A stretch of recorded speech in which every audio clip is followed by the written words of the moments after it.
And so a tie hack was a fellow who they cut down trees and they built their own cabins, usually in the area of the commissaries. That's Christine Hamilton-Iamone talking about the old lumber industry in southwest Wyoming. They had a large building that they used for cook shack, for their store. If you've only seen Wyoming from Interstate 80, then you probably don't remember any trees. However, as the Union Pacific Railroad came across the state, there was a need for railroad ties that could be shipped from nearby places. Once they felled the round tree, they flattened it for a railroad tie. I'd known for years, in some vague way, that the mountains south of my parents' house had played host to lumberjacks. Even my mom and dad had spent a summer after their first year of college in the 60s cutting trees to earn money. However, it was what Chris says next that really piqued my interest. The one that was above Suicide Park? Suicide Park. She mentions it a couple of times. Suicide Park, you would have seen... It's like a combination of two words that should not be put together. Because when you think of parks, you think of places with swings and slides and picnics, or you think of Yellowstone National Park, or ballparks, or fun places. So how did this fabled place in the mountains get a name like that? On this episode of That Doesn't Happen Every Day, in which we interview everyday people about things that don't normally happen every day, we try to find out why it's called Suicide Park. One of our connections is that my granddad and dad knew many of those tie hacks because they were in and out of their camps. In my quest to find out about Suicide Park, I learned a lot more about lumberjacks and tie hacks than I'd ever thought to wonder about. If their sawmill was nearby, which they often were, there was sawmill buildings. And so it was quite an area. When you think of a lumberjack, what do you see? I picture a giant guy with a beard and an axe and plaid, possibly from Scandinavia. Turns out that, at least in this part of the world, I wasn't wrong.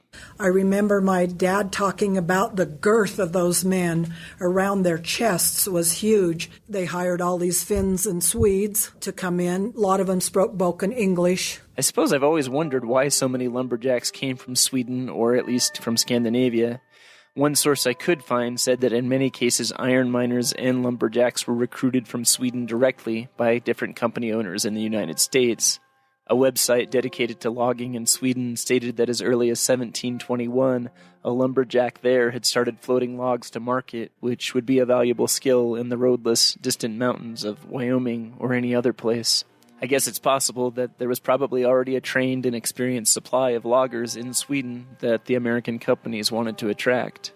And so I guess they had that reputation, and somehow those lumber companies knew that, so I wonder about that also. Seem to be more Swedes than Finlanders, but... The other stereotype that comes to mind about lumberjacks comes not from Suicide Park, but an amusement park.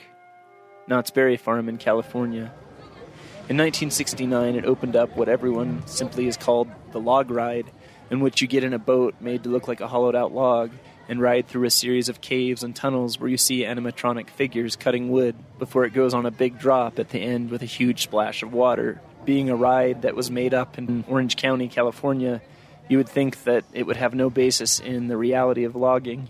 They did do that, and they had certain tools to push those ties to go down the river, and it had to be in high water time. So apparently floating logs down creeks and rivers was an actual thing, but I'm sure they didn't actually ride the logs. Some of them were very good at riding them. They said there were some that bragged about never getting their feet wet. But if you were a very big man, one tie would not hold you out of the water unless the water wasn't very deep. I've included a link to a 1920 film strip that does in fact show a lumberjack walking on logs as they float down a river in what I believe is Washington.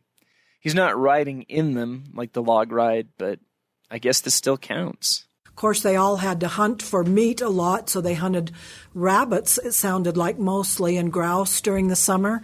I didn't know that lumberjacks were hunters. I'd pictured them eating 18-inch piles of flapjacks made by a camp cook, like something from a breakfast commercial or something you'd see on a box of pancakes. An online exhibit from the University of Washington about logging confirmed that at least in the case of the camp they featured, the cook did make food for the lumberjacks, from donuts to biscuits to steaks to bacon.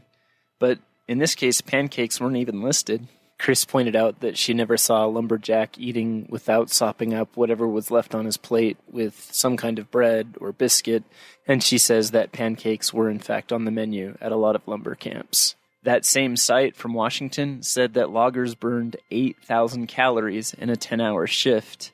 Normally, the average person's only supposed to consume about a fourth of that per day. The site also said that number didn't account for very high elevations or bad conditions that could make the work even harder. Now, the Finns, they sometimes built a little separate cabin that was a bathhouse, and it was steam. It was a very nice, warm place. They did a lot of visiting. Some of them had fiddles and small accordions. Standard Timber were smart enough to know that they should give them some breaks to go to the downtown or the Piedmont or whatever. Honestly, this doesn't sound so bad. You'd get to live in the mountains, enjoy the occasional sauna, hunt grouse.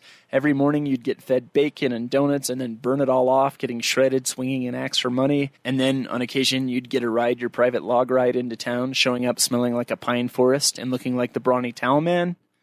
Where can I sign up for this? Like a lot of things, the more complicated realities of being a lumberjack become more apparent as we dig into the details. Sure, but this is one that was horrendously used. It's worn down. We go to Chris's house, where she shows us a broadaxe.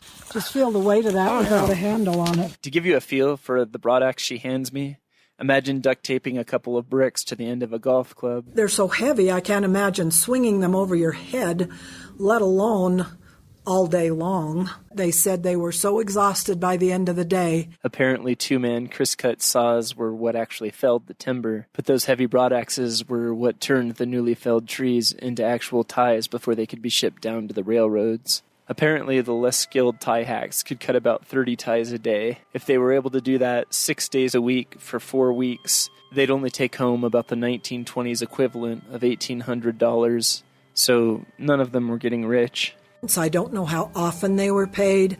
I know they didn't want for them to go to town and spend all their money and not come back for a week. And so I doubt if they were paid very often, perhaps even at the time of the tie run. The Uintas get about 40 inches of precipitation each year, and if you've been through a winter on either side of them, you know just how cold it can get, even down in the valleys. Some of them worked all winter because they talked about having to deal with the snow, so they had to keep their own cabins supplied with firewood. We leave Chris, and then we leave town, and then the asphalt roads become dirt ones that lead up into the Uinta Mountains as we try to find Suicide Park.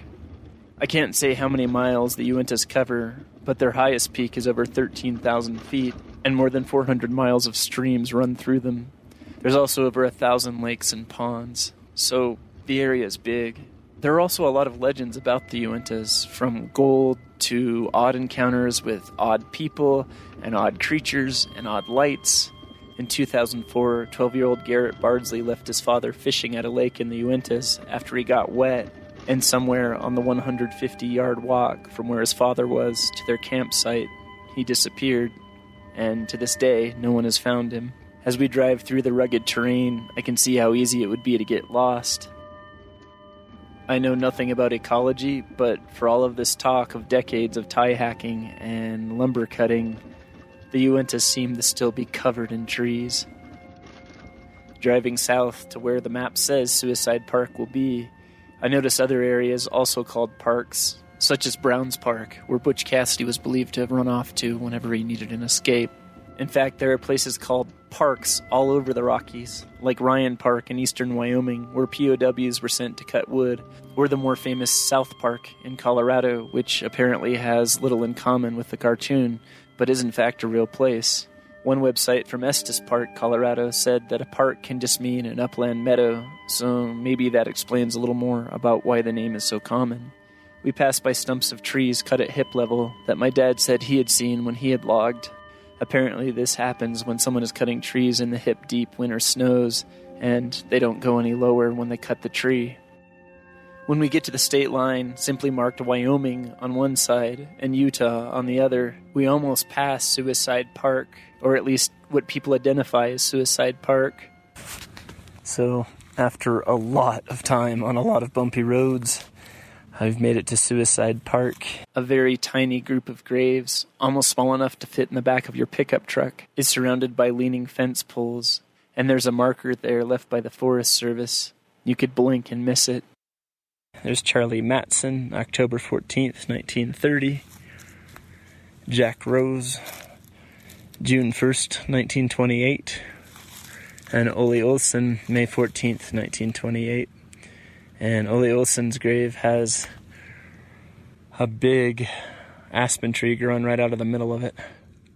Standing at this lonely spot, I imagine wide-eyed lumberjacks going stir-crazy in the loneliness and isolation of a Wyoming winter in the mountains, and rushing out of their cabins through the snow swinging axes.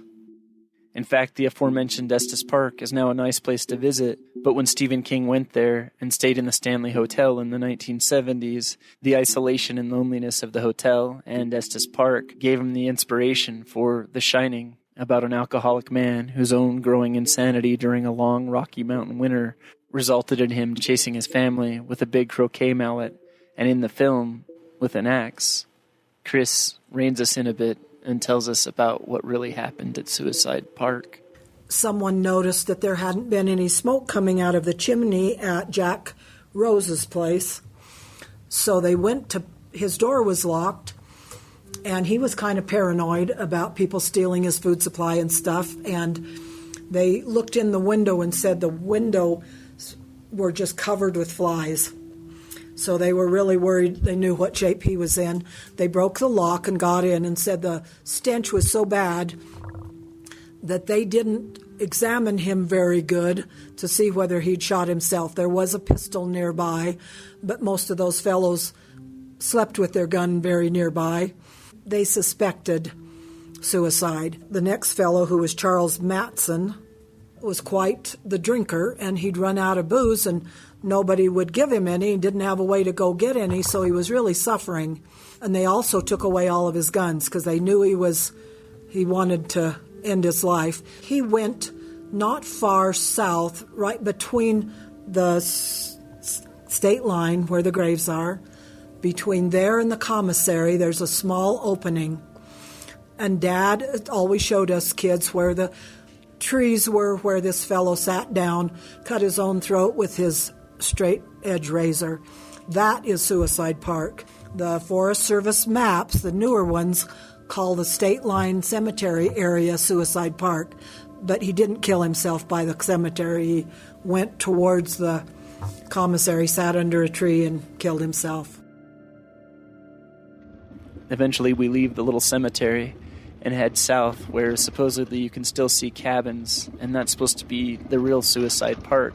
But I can't find them, and I wish we had brought Chris with us on this trek up into the Uintas, because she still does a lot up in that part of the mountains. Buildings made of logs, especially decaying ones, set back in among other logs, are really hard to find. I looked all around for gaps in the trees, and even followed one, I guess wanting to get as close to the reality of the dark legends of what happens to people during long winters in the mountains.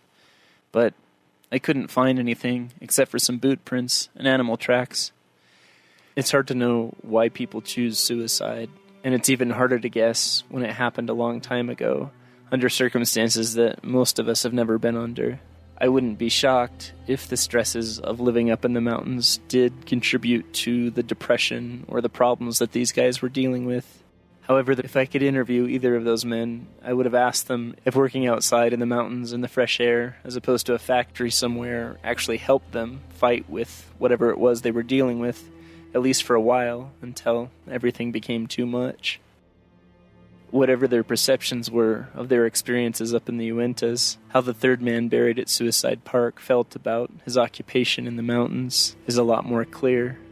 We hear his story now, and he was actually the first one of the three men to die. The first fellow that died was Ole Olsen. He was the one that told everybody that he was 82 for years. So they'd ask him how old he was, and he always said that. And he got to where he couldn't take care of himself very well, and so the Standard Timber Company found a place for him in Evanston and said, we're going to take you in there and we can help you. And he said no, he'd rather starve to death in the mountains than go to the town. And so the other tie hacks chopped his wood, killed him some rabbits, helped him out that way. and kind of took care of him with food and whatnot. He died of natural causes in his cabin, and they buried him. But he'd been 82 years old that whole time. They thought he was into his 90s probably when he died. You know, he wanted to live there, so I'm sure he wanted to be buried up there, you know. And that was their lives, the timber and the smell of the wood smoke and the smell of the fresh-cut timber and the camaraderie. It was their home. On this podcast, we've interviewed a lot of people who've chosen where they want to be. A man who wouldn't leave his house in a ghost town. A woman who's lived in a fire watch tower summer after summer.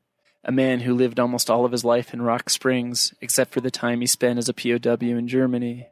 And I can't think of anything more Wyoming than finding exactly where you want to be in the world and refusing to leave.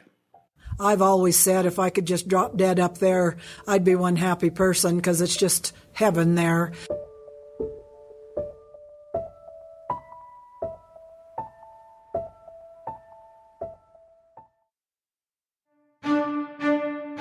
I wanted to thank Chris Hamilton Iamoni for being on today's show and for all of the research and information she shared. The National Suicide Hotline can be contacted simply by dialing or texting 988. This show plays every Thursday at 3:30 p.m. on KHOL Jackson. You can also listen to it online completely free simply by doing a search for That Doesn't Happen every day. Every day is 2 words in this case, and you should be able to listen to it on your player. I hope to have another episode to you in 2 weeks. Thanks.